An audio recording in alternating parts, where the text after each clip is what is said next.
This is the last piece of footage that we're going to deal with concerning the Westminster fake car crash incident that is supposed to make the government to appear to be on the same side as us, it being terrorised just like we are supposed to be terrorised, and therefore our money is being spent on publicising this fake event so as Parliament can present itself to be the defender.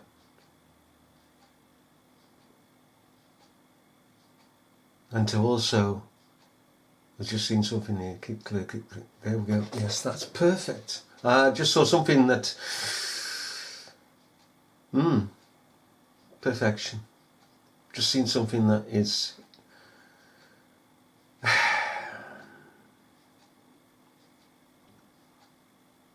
they've done it again. I'm sorry, I've just been. Oh, I'm sorry. Apologise. I've just seen something here that they've given in this footage that they haven't given in other footage. Hang on. Right. As a point, before we get into the footage, as I say, I've only just seen this. Stupid of me. As we've said in other footage, okay? The vehicle comes down here. Why didn't it crash into the gates? Here. This is where the security officers are. This is a nice, complete picture. Okay?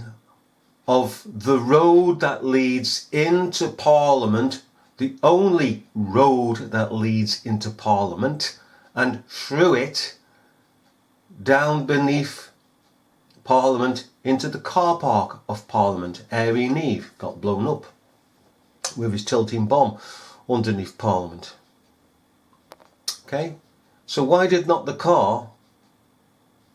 And it would have been easier than doing this, because he's got to negotiate obstacles. If he's a terrorist, okay, Mr. Government, he's going to come to you here, right? And there were other things missed out by you beggars.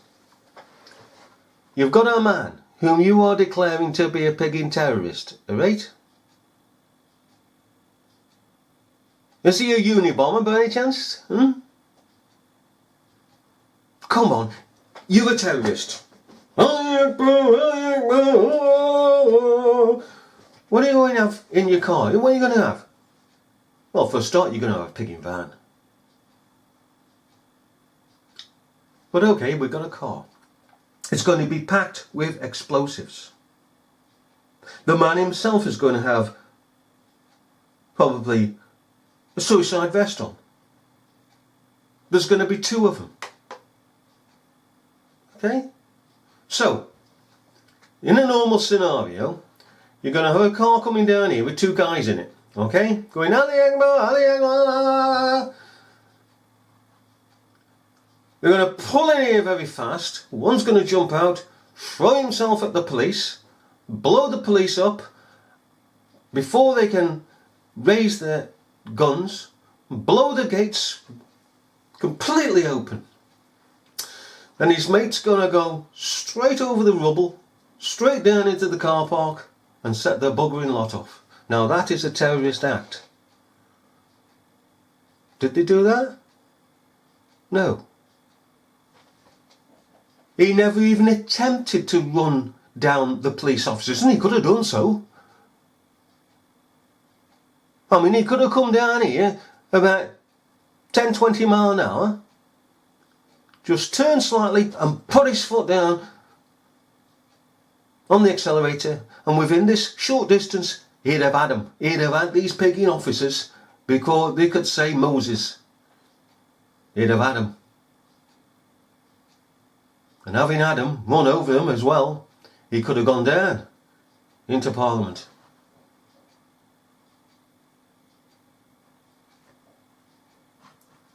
Now that would have been a terrorist act. This isn't. He's away from Parliament. You might as well say that he was terrorising these buildings here. Why this? Why?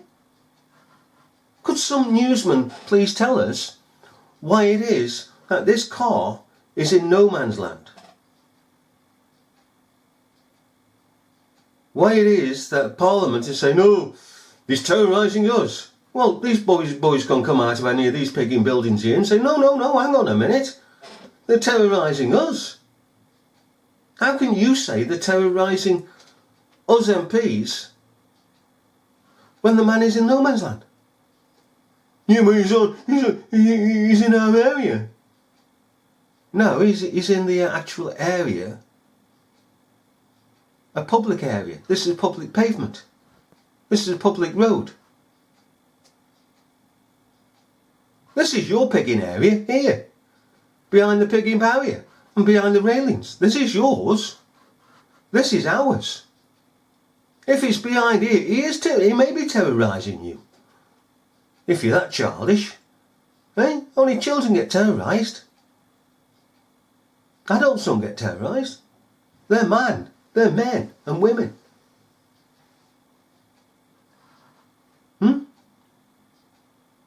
So if the members of the public and the government are terrorised, then we're unfit to be a society.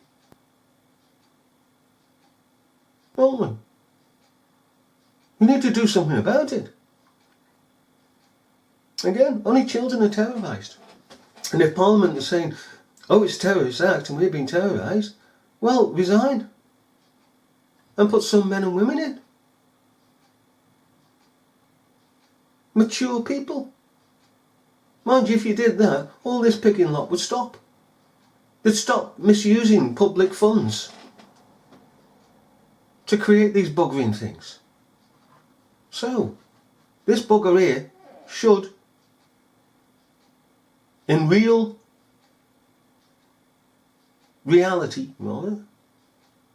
absolute total reality, have gone into there. The IRA wouldn't. Oh, I tell you what, the IRA. But of course they were partly controlled by government, if not fully controlled. But there were those rogue elements in it. Because let's face it, the IRA could have gone straight in there. Rockets being fired, guns being fired, everything. They would have attacked Parliament right on. Because it was even less guarded than it is now. Anyhow, we know all from the history that the IRA Sinn Féin was controlled in a large part or in whole by the British government and its security services, and were allowed a certain leeway. Now then, carry on. I think we're going to hear now from Barry Williams. He is an eyewitness. He saw the incident, and he describes in this next interview how one of the cyclists who was on the ground actually got up and chased the car. Here he is talking to our home editor, Mark Easton. I heard a commotion and turned round to see a silver car heading towards the cyclists on the wrong side of the road. They were parked waiting for the lights to change. He hit the cyclist, then swerved over towards where the safety barrier is, where the police make sure cars go through. Just a moment. I'll just give you the name of this. This is Westminster car crash. One of the cyclists got up and started to chase the car. I may be wrong here,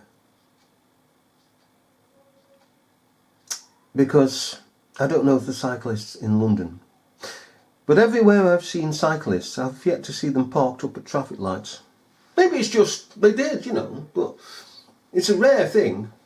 They usually go through the pigging traffic lights, especially when there's no junctions. They just go straight frigging through. Okay, so they were parked up at the traffic lights. Where the safety barrier is, where the police make sure cars go through. and accelerated and hit it at quite high speed. What was your impression? Was it a deliberate act? High Well, he speed. seemed to. I wasn't sure whether he meant to hit the cyclist. They may have just been in the way, but he accelerated hard towards the barrier. And what was the reaction of the police at that point? What did you see? Well, the police were very fast. They vaulted over the safety barrier and head towards the car, followed by obviously lots of armed police who were in the area. What also happened was Sorry, just hang on a minute. Just hang on one moment. The police vaulted over the safety barrier. Okay, let's go back. Come on. Right, so where were the police standing?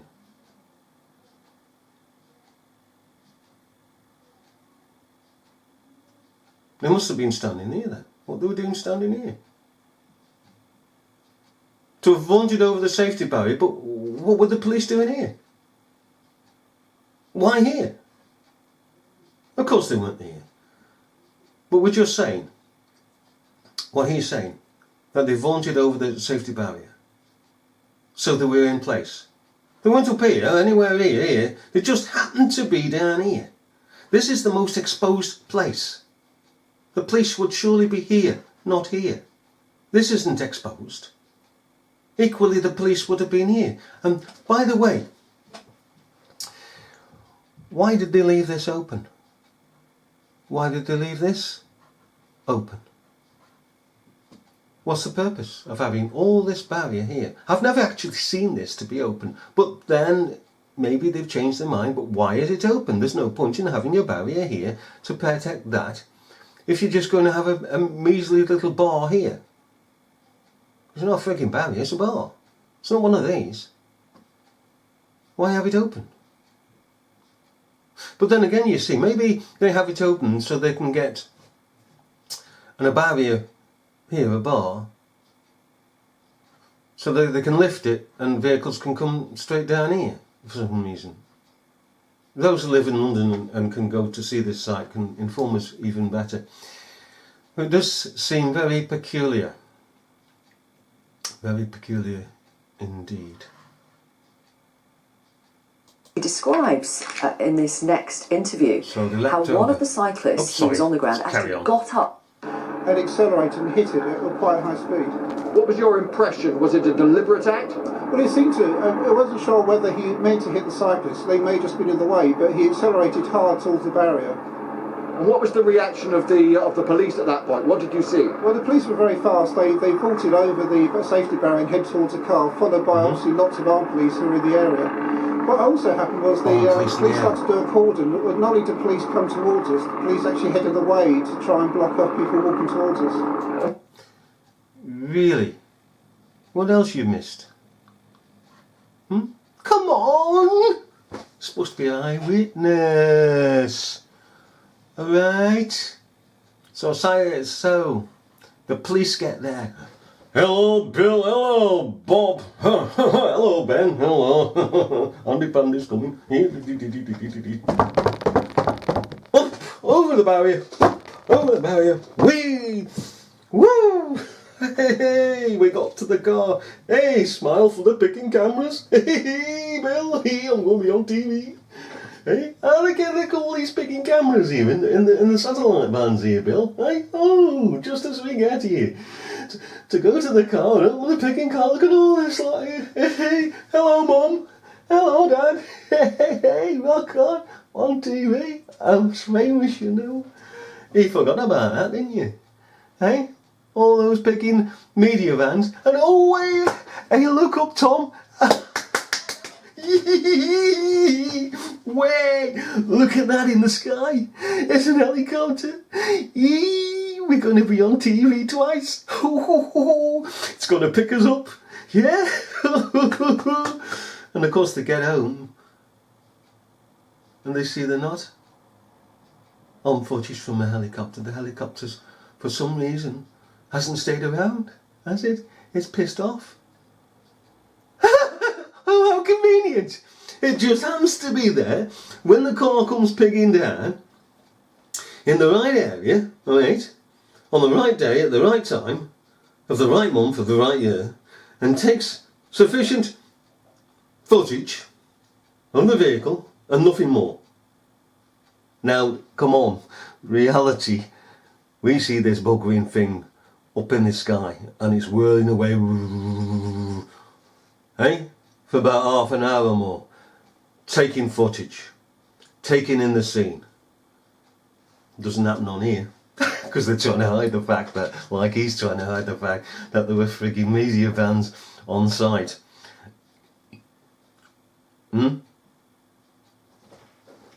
Hey?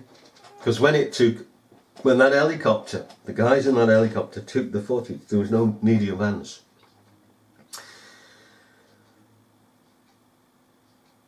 So, begs the question, or does it? First of all, how can it be that there's no media vans when the car comes down, smashes into this barrier, okay? And yet at the time, media was on site. So it's two different frigging days. Like the footage of where, I believe it's entitled Westminster Car Crashes into Gate.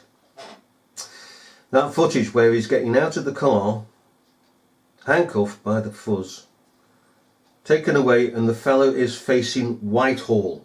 Straight ahead, he's facing Whitehall. And then in the same piece of footage they replay it and he's facing with his back to Whitehall, facing his car. So it's been filmed twice. So it's not unusual for the helicopter to have one piece of footage filmed, cut, go away, and then we have the ground shot on another day, or maybe even that day, of the vans and the police approaching the car, opening the car. So matey boy, why don't you tell us the media vans are on the ground, plus the helicopter in the air, plus the man got out twice? Why don't you tell us that? You're an eyewitness. Towards the barrier. And what was the reaction of the police at that point? What did you see? Well, the police were very fast. They vaulted over the safety barrier and head towards the car, followed by obviously lots of armed police who were in the area. Yeah. What also happened was the police started to do a cordon. Not only did police come towards us, the police actually headed away to try and block off people walking towards us. And what about the car? We saw video of armed officers encircling that vehicle. Well, it's strange. When it hit the barrier, of course, there was a lot of smoke, and it hit it with quite a jar. It actually came off the ground and landed again, because it's quite a light car. Alright, just another point. There's so much in this. I didn't realise till I just saw it the second time. What's going on in the background?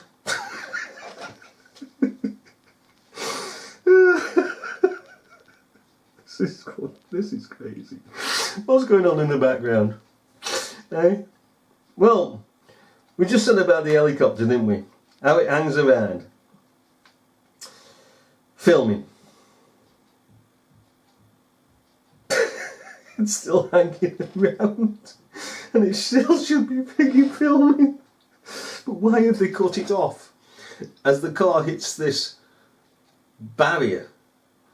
It's not a reinforced barrier, but it's just a barrier. Okay.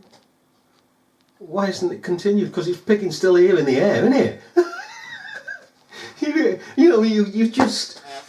you just want to slap these producers for being so stupid, don't you? Eh? And the public for believing this crap. But we're not sure. It's whether they rushed to the scene, grabbed the bloke, but then they seemed to walk away. And what about you? What did you do? Well, obviously we were pushed back. After the police first got to the car, they then turned around and started to push us back towards where the lights were. And that's when I walked past and saw lots of pedestrians standing there, but also the cyclists. There was a few on the ground. Some were holding their arms. There's bikes everywhere. Not according to this helicopter footage used. Oh my goodness. Do you know when these persons, they've got to be paid. They've got to be paid to put these pieces to the camera. Because let's face it, okay, this is later on in the day. Okay, certainly not 7:17. This has already been aired. He would have seen it on TV. Most people nowadays have a TV and they watch TV, and as breaking news comes on, oh, what's that? Oh, and they see it. Now, surely he's seen the BBC footage, the aerial footage, where there's no cyclists at all. And there's nobody in the road. There's nobody on the pavement, lying down, as somebody else said. There's none of that. So where's he seeing it from? An auto cue? And what about at the moment of the collision? Presumably, given events here in Westminster in the last year or two, a frightening moment. Well, it was frightening, but Really? that's why I was walking backwards, not actually standing too close to the car. You never shot what's in the car.